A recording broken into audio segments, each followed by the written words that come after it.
Thanks for tuning in tonight. Bulldogs Live with Coach Kirby Smart, and our friends from Georgia Farm Bureau are here. That's your time to shine. Come on. Here we go. All right. Good crowd. Good crowd. I told you they'd be loud. Yeah.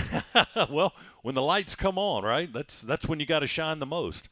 Like some of the guys that are in the room tonight. Why don't you tell us the players that are in the room tonight? Who we got tonight? We got Jordan J. Hall, Big Baby Hall, going back home to Jayville. He's going back to Jayville. All right. Yes, sir. We got Chris Jones over there. He won't say a word the whole night. He'll be sitting over there hiding out. They'll pry it out of him. Noah Thomas, Pride of Texas, over there in the back right. We got Sokovie White over here and right here with us. Who else we got? Is Daniel here? Who else? Is that it? Is that all we got? All right, good to see you guys. Thank y'all for being here tonight with our friends from Georgia Farm Bureau. And tonight's show is presented each and every week by Wells Fargo, an official sponsor of the Georgia Bulldogs. You heard Coach Kirby Smart there, and the Dogs coach off last week, had an open date, and now the big stretch run here through the month of November and the regular season, and it starts this weekend with the Florida Gators. It's going to be quite a push into the postseason for the next 5 weeks or so. Yep, 5 weeks of straight games.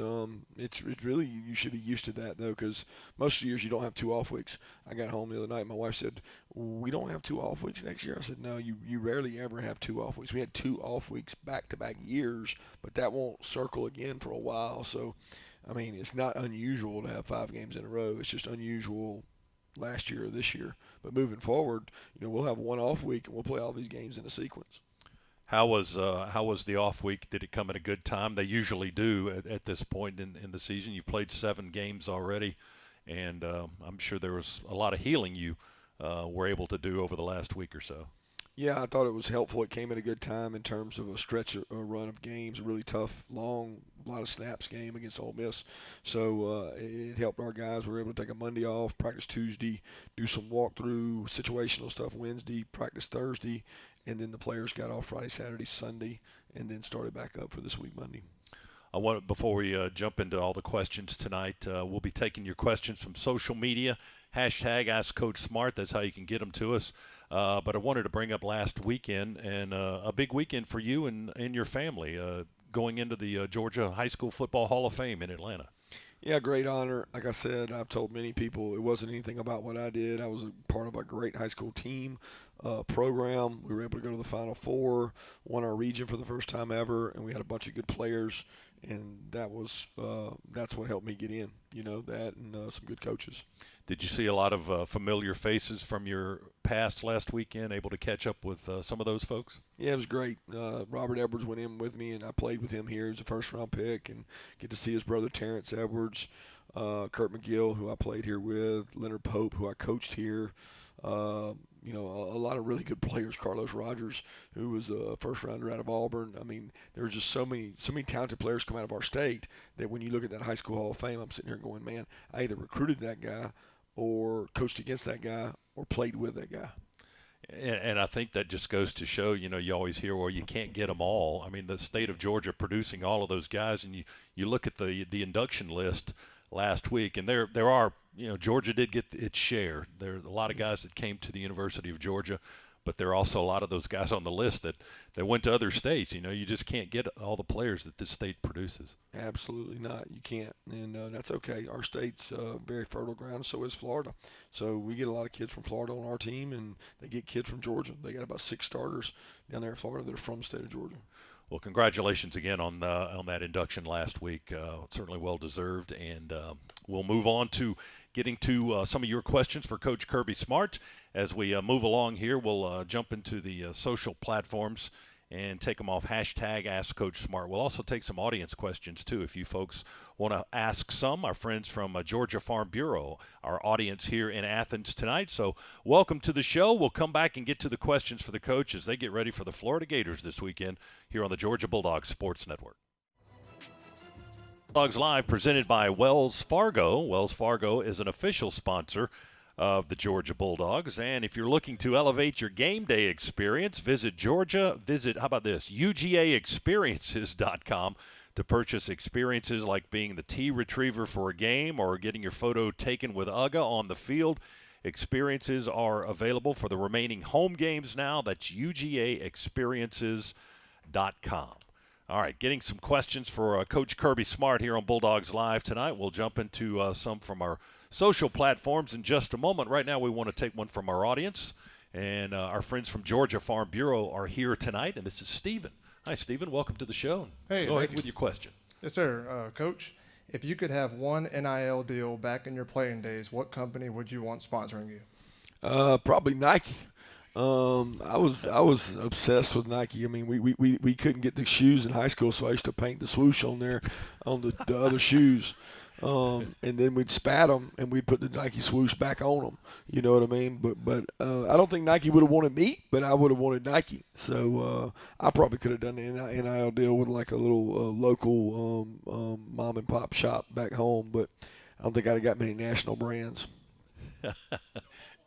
No Waffle House. Yeah, I'd love to have Waffle House. I didn't know what Waffle House was till college. That's when it became something normal. Thank you. Thanks for your question. Thank you for being here tonight. Hashtag Ask Coach Smart is how you can send your questions in on the social platforms. And let's grab one from Todd from Athens. And Todd wants to know, Coach, how important was it to get the bye week so that we can try and get healthy?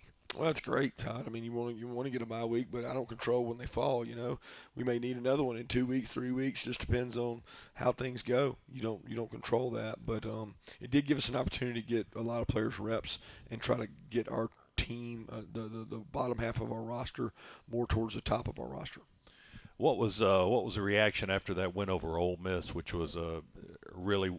I mean, that's probably the biggest win, I guess, if you want to chart them like that, of the season, and the way you were able to finish that in the fourth quarter.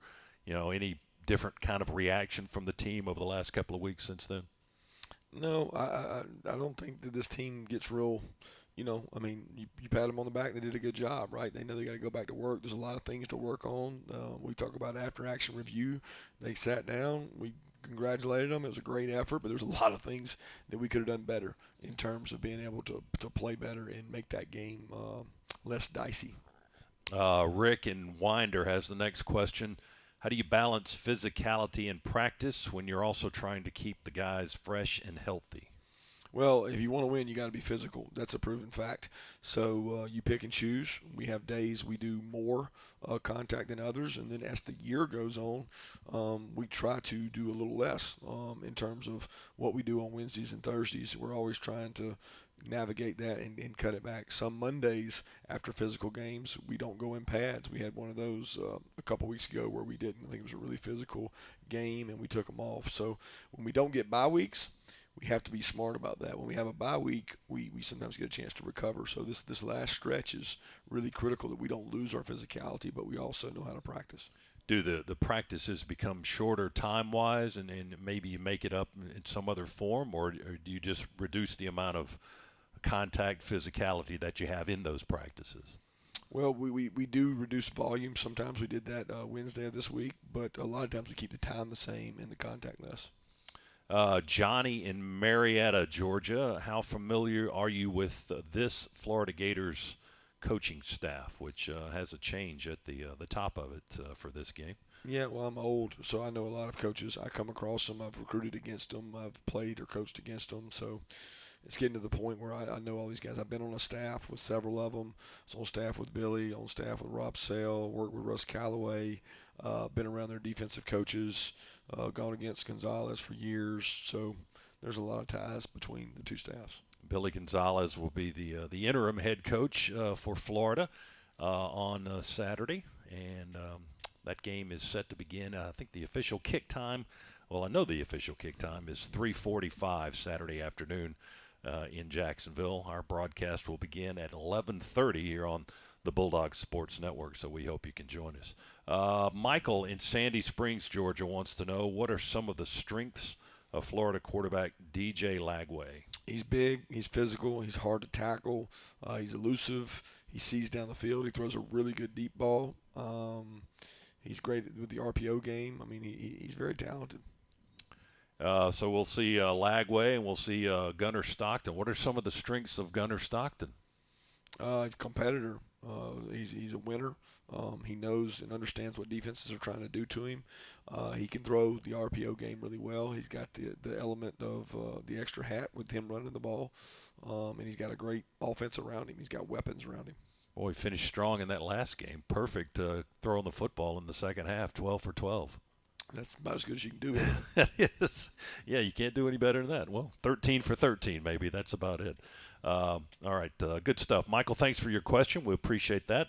And you guys can send those in anytime on the social platforms. Just attach the hashtag AskCoachSmart, and we could use your question here on the show. We'll get to some more of these for the coach, and we'll also get some more audience questions. Our friends from Georgia Farm Bureau are here tonight in Athens.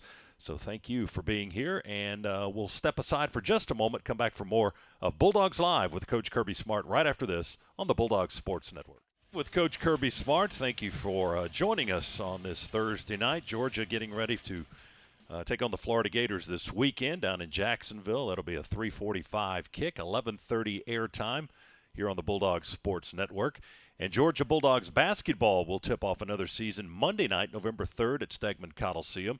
The regular season begins with the Dogs hosting the Bellarmine Knights at 7:30 on Monday. And then Georgia will play again Wednesday, November 5th, as the Dogs welcome Maryland Eastern Shore to town.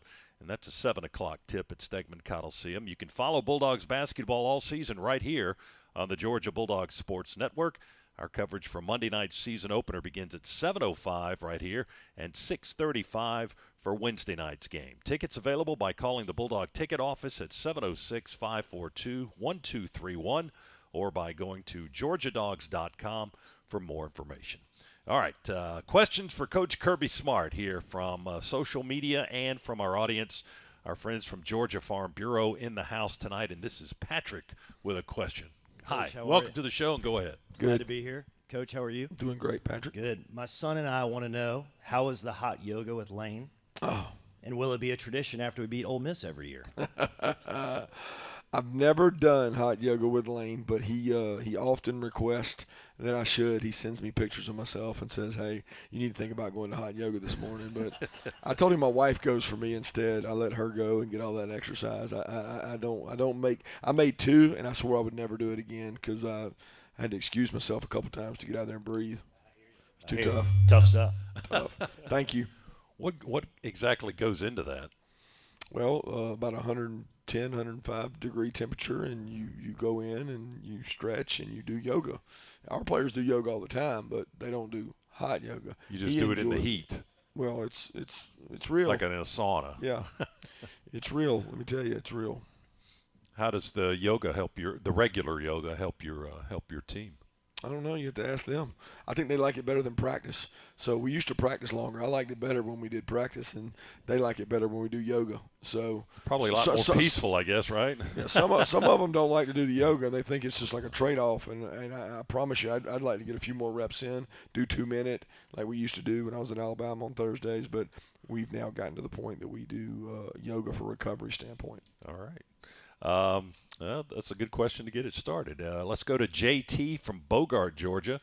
And JT wants to know, how does game planning for Florida this year look different from previous years? And I assume he's talking about a coaching change. Yeah, game planning is not different. I mean, we don't go about things differently based on who we play. I mean, we look at the tape of when we play them. We look at the tape of when they play other people. We look at the tape of their coordinators and where they've been. I mean, game planning is very consistent. I believe in having a routine that you do, and you don't get complacent. But if you have the right routine, you don't have to change it. Riley in Athens, how do we generate more pressure? And do you like the guys we have rushing the passer? Yeah, I do like the guys we have rushing the passer. I answer that question with, it depends on how long they hold the ball. And we found that, when you say generate more pressure, I'd love to get more pressure. I'd love to get more sacks. But if the ball's coming out in 2.8 and 3.0 and 3.1, 75% of sacks occur after 4 seconds. Well, about 80% of the balls are out that we play against before 4 seconds. So just it tells you you're not going to get a lot. You got to get batted balls. You got to cover people. You got to get some interceptions. You got to disguise coverages. it's harder and harder. And you look across the SEC, there are teams that have had some success getting sacks, but most of them are teams that have played certain teams that give up sacks. And we've had a few teams that they're getting the ball out. They're going to protect the quarterback and get the ball out quick. You better find a way to cover them and get people on the ground. I guess sacks are kind of the jewel that everybody likes to look at. It's the little shiny stone. But if you can affect the quarterback in other ways that you just mentioned without getting the sack, I mean, can't that be just as effective? It can be. I'll say this: sacks are traditionally fumbles. So, like, there's a stat out there: 1 of 8 or 1 of 7 sacks are fumbles. So, if you want to generate more fumbles, you need to generate more sacks because the guy that's carrying the ball doesn't see you coming a lot of times. And that's one of the reasons why we struggle with fumbles is we struggle with sacks. So they go hand in hand. But if the ball's coming out quick, and a lot of people have played us early on in the season where they weren't going to give us a chance to get sacks because the ball's coming out, you got to find other ways to stop them. Scotty in Columbus, Georgia wants to know if you pay any attention at all to the swirl around head coaching vacancies. Do I pay attention to the swirl around it? I don't really know what that means. I'm so consumed with my practice and what we're doing that I don't really think about what other head coaching vacancies are out there, what people are doing. It's the least of my concerns. I mean, I'm trying to worry about how we can play better against Florida. A different way to phrase Scotty's question, I guess, would be, do you pay attention to what we're going through right now, which is a lot of in-season dismissals of coaches of major college football programs? Do you take notice of that at all? I mean, you can't help but notice it. It's right in front of you, right? It's in front of you, in front of the TV, in front of the phones. But I could care less what's going on somewhere else, man. I'm worried about what's going on at Georgia. Scotty, appreciate the question. Let's see, Chris in Decatur, Georgia. For those of us who are unfamiliar with Florida's defense, what should we expect? A lot of match coverage, big, physical, stop the run first. A lot of good skill players. Very well coached. They're going to do what they do, and they do it well. And Ron Roberts has put a lot of great defenses in our conference, and he's done a good job with this one. They had a guy in their last game against Mississippi State, and their win kind of sealed the victory there. One of their big defensive linemen dropped back off the line of scrimmage, the final seconds of the game, and intercepted a pass that saved the win for Florida. Didn't allow Mississippi State to get into field goal range, but that was kind of an odd play that you'd have one of those big linemen he snatched that thing right out of the air, showing some really good hands for somebody his size. He did. Soft hands looking in. That was impressive. I don't think we got any D tackles that can catch like that. So Jordan's sitting over there. Challenge has been made, right? He's probably the only one that can catch. Most D tackles, all they do is bat balls down. They can't catch them. Georgia and Florida, Saturday afternoon, 3:45 official kick time at Everbank Stadium in Jacksonville, Florida. The last year, at least for the next few, in Jacksonville. Then the stadium undergoes renovation, and the series will move to Atlanta in 26 and in Tampa, Florida in 27 before going back to Jacksonville in 2028.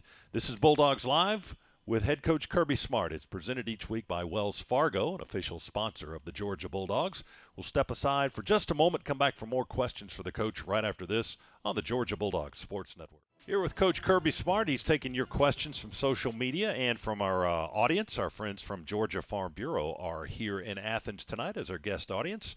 And our next question comes from them, and this is Haley. Hi, Haley. Welcome to the show. Go ahead with your question. Thank you. If you got the chance to recruit a player from another sport to play for Georgia, who's your first call? I'm confused now. You got to explain this. I got to recruit another player from another sport. So is this like professional sports, Georgia sports, or like any sport? Yeah, any athlete. Any athlete. Can they be pro? Sure. LeBron James, let's go. I'm gonna put him out there on third down to throw it to. We're gonna put him out there on first, second down to pass rush. He's gonna be a demon. I've seen high school highlights. Anthony Edwards. We'll put Anthony Edwards out there. He was a terror growing up in Atlanta playing rec football. I mean, this guy was unbelievable and was unstoppable at tailback. So he was a good player. I'll take a couple of those guys. Sounds good. Thanks, Haley. Appreciate it. I think I'd take Ant-Man over LeBron at this point. Yeah, me too. You know, Yeah, LeBron's a what, little 40 older. or 41 She didn't or say something? if it was like current. If That's I go right. back in time, his prime, yeah. Yeah, I go back in time and get him in his prime. Yeah, well, a lot of those basketball guys are. I mean, they're terrific athletes. I'll take Shaq. We'll get him left tackle money. We'll go play. He can probably play left and right tackle. Yes, at the same time, maybe. Yeah. All right. Thanks, Haley, for the question. Appreciate you being here tonight. Sean in Chattanooga, Tennessee, wants to know if there are any names you could give us that are having great weeks in practice. Man, they ask this question every week. Like, I think everybody has a great week in practice.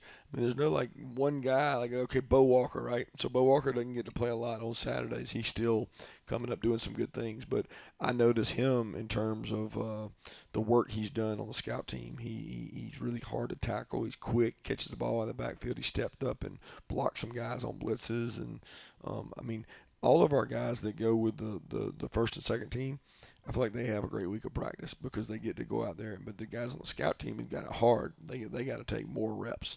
They got to do the dirty work. And a lot of times they stick out, and you notice them more for the effort and what they do.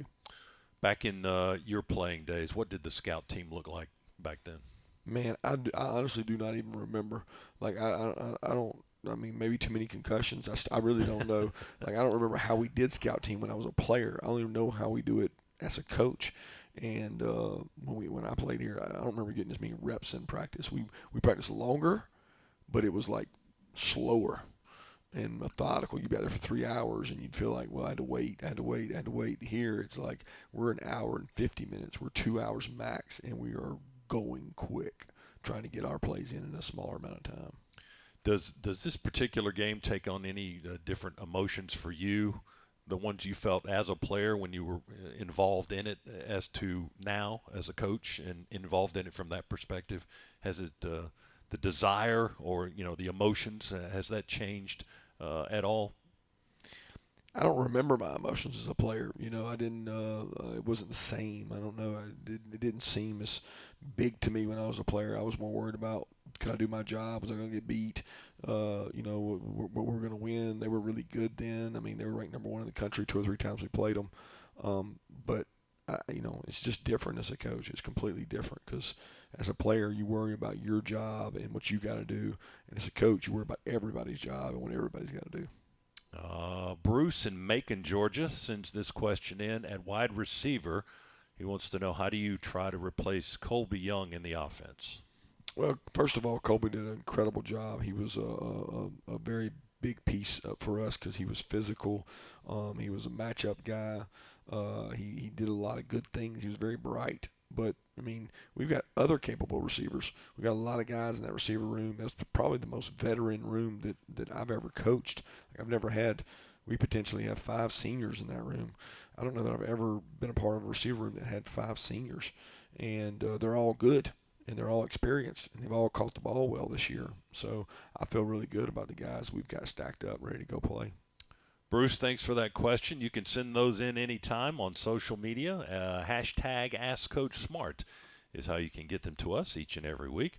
We'll continue to take a few more for the coach here as we wind our way through this first hour. And then coming up in the second hour of our show, it's Neil Williamson hosting the Bulldogs All-Stars, another hour of dog talk as they take your calls and answer your questions up until 9 o'clock tonight. So we've got a little bit more to go here with Coach Smart, and we'll begin that process right after we pause for this timeout. A few messages and a little bit of business to take care of here as we pause on the Bulldogs Sports Network. Bulldogs Live with Coach Kirby Smart here as we got a couple more segments to go with the coach and your questions. And our friends from Georgia Farm Bureau are here tonight, and Tim is with that group and has the next question for us. Hi, Tim. Welcome to the show. Hey, thank you. Coach, if you weren't a football coach, what career would you have pursued? Well, I've answered this one several times. Let's see. I always say a professional golfer, but I know I wouldn't have made it. So maybe a financial analyst or I think I'd be one of these reporters that second-guess coaches, Seems like a good job. Better yet, you know what? I'd be one of these writers or one of these interview people that ask the questions. I'd love to ask some coaches some questions and just see if they can answer the difficult questions I give them. I mean, I think that would be a great second career. Yeah, sounds good. I appreciate it. It's not like a second guesser. What would you ask given the opportunity? What would some of your questions be? Oh man, If you were interviewing another coach?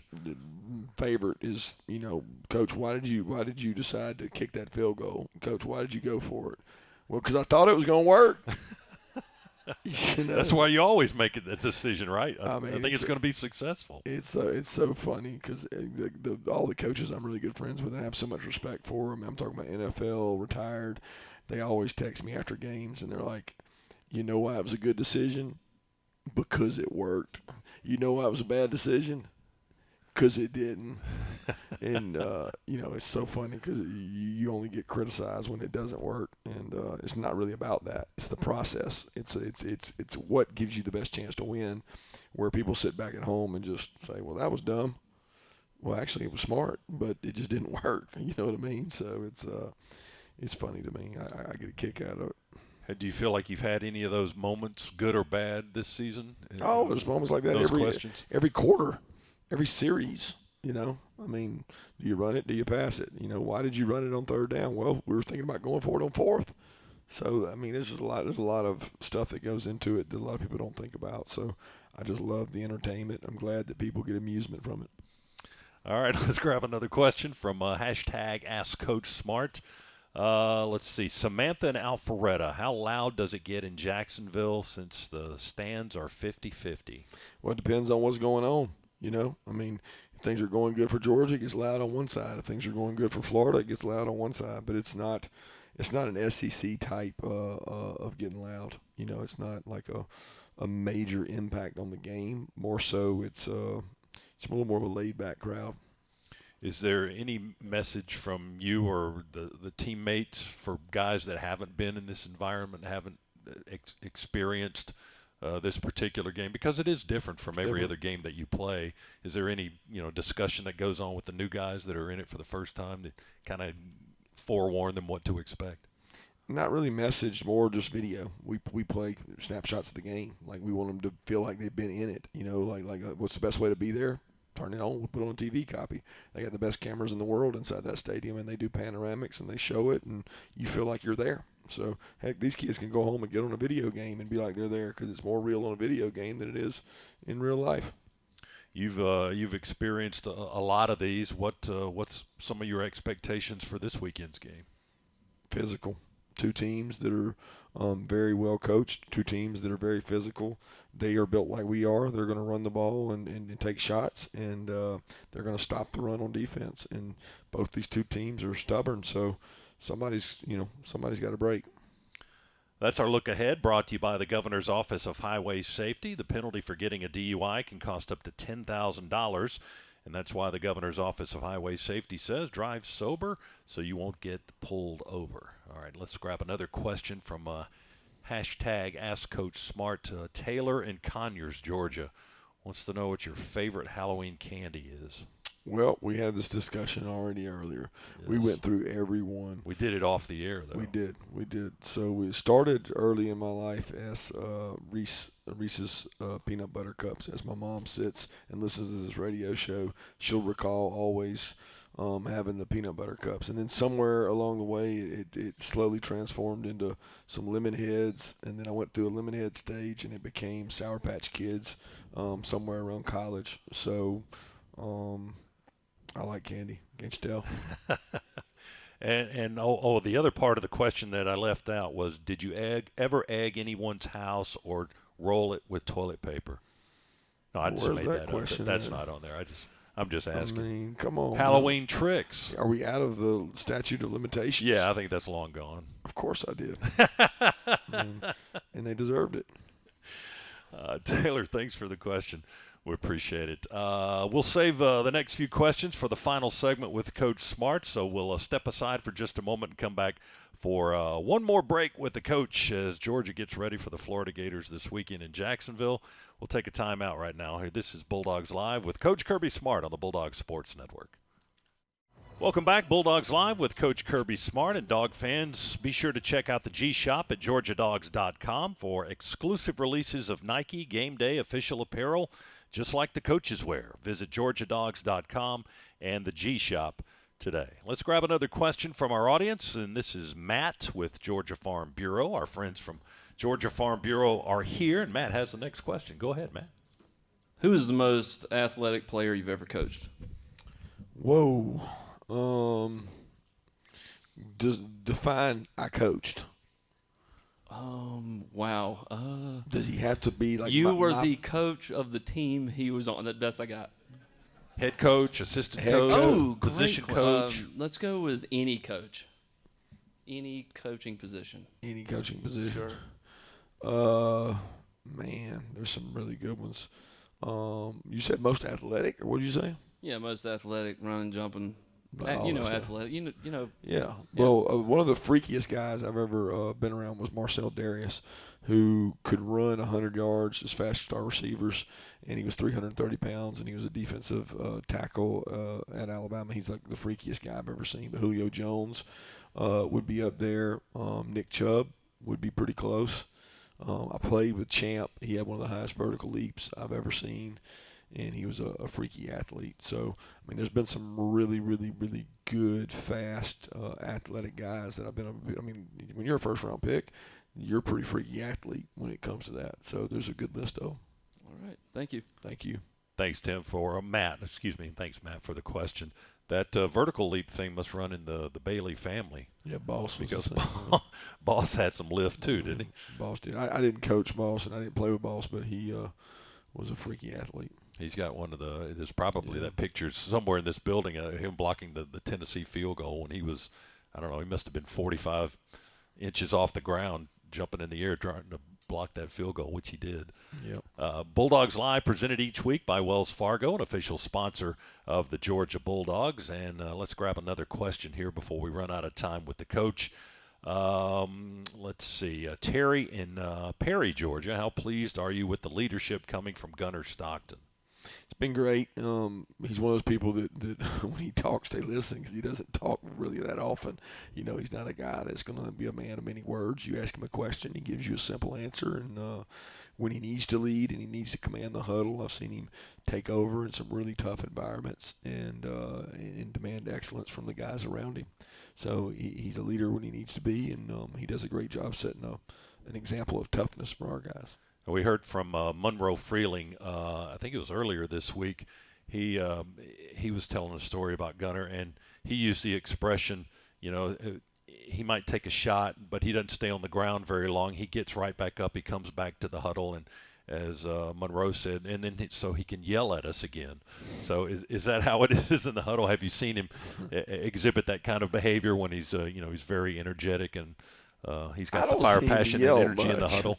I don't see him yell much. I have seen him get a little frustrated at times with guys asking questions, and he's trying to get the call out, and he'll let a little dog out in himself when he needs to. But I hadn't seen as much side as Monroe has. Maybe that it's misconstrued by that yelling as opposed to just talking sternly to and trying to get everybody on the same page.